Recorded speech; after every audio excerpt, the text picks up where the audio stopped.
Hello everyone, welcome in my YouTube channel ABCD English. Means anybody can deliver English. So today we are going to start about related to Diwali special words. So आज हम शुरू करने वाले हैं दिवाली से संबंधित जो भी इम्पोर्टेंट शब्द हैं. Okay, so first of all हम ये जानना है दिवाली दीपों का त्यौहार होता है. सो कैसे बोलेंगे? द फेस्टिवल ऑफ लाइट्स, दीपों का त्यौहार. Diwali is the festival of lights, या आप ऐसे बोल सकते हैं Diwali is the festival of lamps. Okay, so Diwali के दिन आप मोस्टली करते क्या हैं? पटाखे छोड़ते हैं. तो पटाखे की इंग्लिश देखते हैं क्या होता है. पटाखे या पटाखा, क्रैकर्स बोलते हैं इसको, या फायरवर्क्स. मोस्टली जो यूज़ होता है वो क्रैकर बोलते हैं. ठीक है, you are seeing here a lot of crackers. बहुत सारे यहाँ पे क्रैकर्स हैं. आइए एक एक के बारे में हम समझते हैं कि इंडिविजुअली एक एक पटाखे का अलग अलग नाम क्या है. आइए देखते हैं इंग्लिश में. ओके, सो सबसे पहले फुलझड़ी है ना. अच्छा, ये देखो इसका नाम फुलझड़ी, या कभी कभी आपने सुना होगा किसी लड़कियों पे भी कमेंट करते हैं, अरे एकदम फुलझड़ी ना, फुलझड़ी है, ऐसे बोलते हैं. फुलझड़ी का मतलब ये लड़कियों का फेवरेट होता है पटाखा, या छोटे बच्चों का फेवरेट होता है. ओके, सो नेक्स्ट, फुलझड़ी को बोलते क्या है? स्पार्कलर्स बोलते हैं. स्पार्कलर या स्पार्कलर. ओके, भोजपुरी में बोलें तो छुरछुरी. ओके, ये देखो आप, ये 2G वर्जन है. सॉरी. ओके, सो ये वाला जो आप देख रहे हैं, ये आप कह सकते हो कि ये 2G है. ये जो आया 3G टाइप का है, थोड़ा सा एडवांस वर्जन है इसमें, है ना. ये ऐसा है जो 2G है, ये समझ लो कि आपके माचिस की जो तिल्ली होती है वो ख़त्म हो जाएगी, लेकिन जलता नहीं है. बहुत ज़्यादा गर्म होता है फिर जलता है ना. ये थोड़ा सा इजीली इग्नाइट हो जाता है, जल्दी से जल जाता है. ये देखो आप कह सकते हो 4G है ये, है ना. इस टाइप के तुरंत लगाओ तो फुलझड़ी मतलब ये फूल की तरह झड़ने लगता है. जब आप जलाते हो तो ये फूल की तरह क्या होता है, झड़ने लगता है, इसलिए इसका नाम क्या पड़ गया? फुलझड़ी. अच्छा, आप एक चीज़ नोटिस करोगे आप कि दिवाली के जो भी पटाखे हैं उसका जो नेमिंग, उनका जो नामकरण किया गया है वो उसके शेप के आधार पे, उसके मोस्टली जो शेप के आधार पे ही करा गया है. ठीक है, उनकी नेमिंग इंग्लिश में. तो ये फुलझड़ी आपने समझ लिया. Okay, next. ये देखो भाई, अनार बम है. अनार बम को आप इंग्लिश में बेहतर समझ पाएंगे. देखो, फाउंटेन का मतलब क्या होता है? फाउंटेन का मतलब होता है फव्वारा, फुहारा. ठीक है, किसी चौराहे पे आप जाते होंगे तो देखते होंगे फाउंटेन लगे होते हैं, ऐसे पानी का झरना टाइप का गिरता रहता है, आर्टिफिशियल. ओके, बस यही क्वालिटी इसके अंदर भी है. जब आप अनार बम को जलाते हो तो ये देखो, ये जो आप देख रहे हो ना, ये जो गिर रहा है फाउंटेन की तरफ, फाउंटेन की तरह ये भी दिख रहा है, ये वाला. तो ये होता है आपको फाउंटेन फायर क्रैकर्स या फाउंटेन क्रैकर्स. ये अनार बम होता है. ओके, ये मोस्टली आवाज़ नहीं करता, ये सिर्फ ऐसे लाइट की तरह जलता है. ठीक है, नेक्स्ट. ये देखो भाई, नेक्स्ट मुर्गा छाप है ना, सबसे पुराना वर्जन कह सकते हो आप. इसे बीड़िया पटाखा भी बोलते हैं इसे, है ना. ये देखो, ये सब मुर्गा छाप है. अच्छा, इनका शेप आपने देखा, ये मटर के जो छीमी होती है मटर, ठीक है, पी मतलब क्या होता है? मटर। तो मटर जैसा है ये, इसलिए इसका नाम क्या रख दिया गया? P crackers. ओके। बीड़ी, बीड़ी जैसा दिख रहा है, बीड़ी जो दादा लोग घर में पीते हैं, बीड़ी। तो बीड़ी के जैसा है तो हम लोग इसको हिंदी या भोजपुरी में बीड़ी पटाखा बोलते हैं। इंग्लिश में मटर जैसा नाम रखे हैं तो पी क्रैकर्स हो गया। ओके।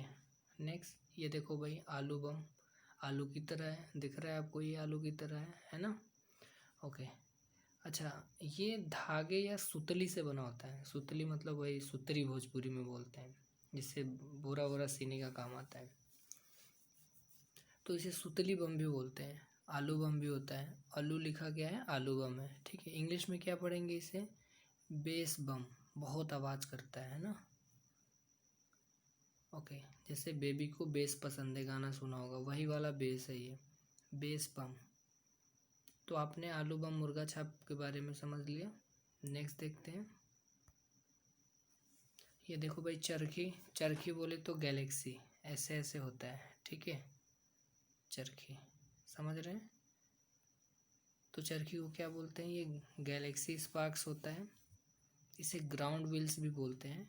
ज़मीन पे पहिए की तरह चलता है, आप देख पा रहे हैं यहाँ फिगर में। ओके। सो चरखी मतलब गैलेक्सी स्पार्क्स या गैलेक्सी स्पार्कल। नेक्स्ट देखते हैं। ये बुलेट बम दिख रहा है आपको? बुलेट बम ये वाला है, ये फिगर में आप देख पा रहे हैं। बुलेट बोले तो गोली, गोली की तरह है ये, देख रहे हैं आप? ये आलू बम से थोड़ा कम आवाज़ करता है, और इसकी जो शेप है, शेप या साइज कह लो आप, इसको बुलेट के जैसा है, तो ये बुलेट बम हो गया। ये देखो, रॉकेट तारा, बुलेट आसमान तारा या रॉकेट, सब लोग इसको हिंदी इंग्लिश में रॉकेट ही बोलते हैं। ओके। सो हम रॉकेट की बात कर रहे थे, इंग्लिश और हिंदी में हम रॉकेट ही बोलते हैं, जो आसमानी पटाखा होता है, ठीक है। इसको एक और वर्ड यूज़ कर सकते हैं आप, स्काई क्रैकर। क्या बोलते हैं इसको? स्काई क्रैकर, जो आसमान में जाके फटता है, स्काई क्रैकर। ओके। नेक्स्ट देखते हैं हम। पीछे हमने पढ़ रखा है बीड़ी, बीड़ी बम ना, पी क्रैकर्स पढ़ रखे हैं हम लोग। ये देखो आप, 7 साउंड्स क्या होता है? आपने शादी में भी देखा होगा कि ऊपर आसमान में एक बम जाता है, पटाखा जाता है, और वो 7 बार साउंड करता है, ठीक है। तो उसे हम बोलते हैं 7 साउंड्स, यानी एक ही पटाखे में 7 बार आवाज़ आती है, तो उसे हम 7 साउंड्स बोलते हैं। आई होप आप समझ रहे हैं। नेक्स्ट ये देखो, पटाखों की जो लड़ी होती है, एक चेन होता है ना, ऐसे पटाखे, कई पटाखे, मिर्ची बम, अच्छा इसे मिर्ची बम भी बोलते हैं, मिर्ची जैसा है। तो इनकी लड़ी होती है, चेन होता है, एक से एक जुड़े होते हैं, ठीक है। तो पटाखों की जो लड़ी होती है उसे चेन ऑफ फायर क्रैकर्स बोलते हैं। नेक्स्ट, ये कभी कभी आप पटाखा देखे होंगे, फुस हो जाता है, तो फुस हो गया, इसकी इंग्लिश क्या होती है? डड। DUD, डड मतलब क्या होता है? फुस हो जाना, ठीक है। ओके। सो आप देख रहे हैं यहाँ पे हवा लग जाता है, तो उसके मसाले जिसको बोलते हैं महरा गया है ना, तो उसको इंग्लिश में बोलते हैं डड। नेक्स्ट, ये 5000 चटाई, 2000 चटाई, 500 चटाई, कई वेराइटीज़ होती हैं। ये एक तरह से आप देख पा रहे हो ना, ये माला की तरह है, ऐसे ना माला है। माला को इंग्लिश में गार्लैंड बोलते हैं, तो गार्लैंड क्रैकर्स होता है, यानी कि 5000 चटाई, जो एक लंबी सी चेन होती है माला की तरह, जो एक बार जलाने पे चट चट चट चट ऐसे बहुत 5 मिनट तक, 4-5 मिनट तक लगातार छूटता रहता है, आवाज़ करता रहता है, उसे गार्लैंड क्रैकर बोलते हैं। ओके।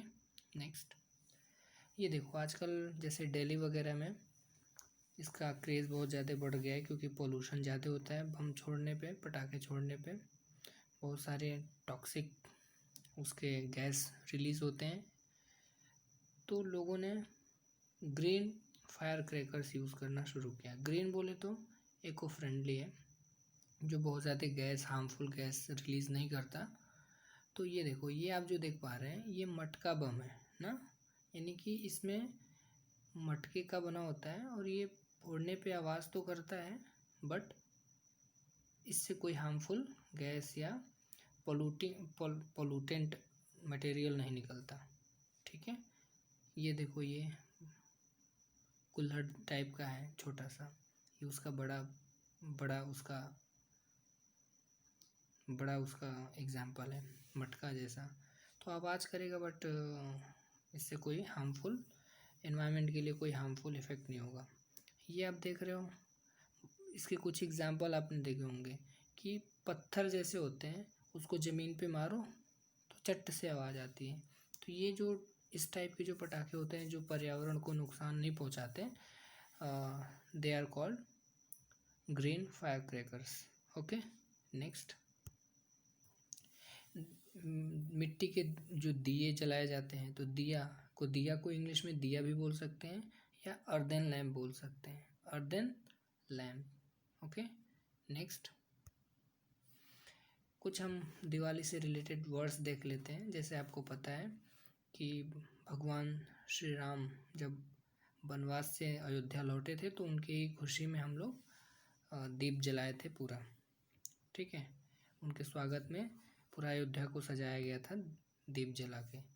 तो भगवान श्री राम वनवास को इंग्लिश में एग्जाइल बोलते हैं। काटना, पास किए, स्पेंड किए। तो Lord Shri Ram past 14 year in exile. ठीक है, 14 ईयर्स तक उन्होंने वनवास काटा। नेक्स्ट, और क्या क्या होता है, हम पूजा करते हैं धन की देवी जो होती है, goddess of wealth, Shri Lakshmi Devi, Lakshmi माता को। तो वो लक्ष्मी को हम क्या मानते हैं, symbol of prosperity and wealth, धन समृद्धि की वो प्रतीक होती है। और क्या करते हो आप, कैंडल जलाते हो, घर सजाते हो। तो सजाने की इंग्लिश डेकोरेट हो गया। आप यहाँ पे बाती देख रहे हो, लौ जो होता है, फ्लेम होता है, फ्लेम मतलब लौ होता है। बाती की इंग्लिश क्या होती है, आप किससे बनाते हो, कॉटन से बनाते हो, है ना। कॉटन मतलब रुई, तो कॉटन विक बोलते हैं। ओके, VICK, विक मतलब होता है बाती, दिया की जो बाती होती है उसे विक बोलते हैं, WICK। ओके, तो कॉटन विक बोलेंगे बाती के लिए। जलाने की इंग्लिश होती है लाइट अप, डेकोरेट मतलब सजाना, फायर जो क्रैकर्स होते हैं पटाखे, और बार बार हम यूज़ करते रहते हैं ना, बम फोड़ना, पटाखे छोड़ना। तो छोड़ने या फोड़ने की इंग्लिश क्या होती है, बर्स्ट, BURST ना। बर्स्ट मतलब क्या होता है, फोड़ना, बम फोड़ना, पटाखे फोड़ना।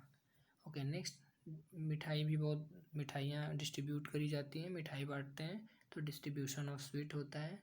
बहुत ही धूमधाम से, रौनक ना, धूमधाम से, पॉम्प एंड शो का मतलब होता है धूमधाम से हम दिवाली मनाते हैं। बहुत भीड़ भाड़ भी रहती है, हसल एंड बसल होता है। ठीक है, भीड़ भाड़ की इंग्लिश। सो आज हमने देखा Diwali related words. I hope आप समझ गए होंगे। So thank you.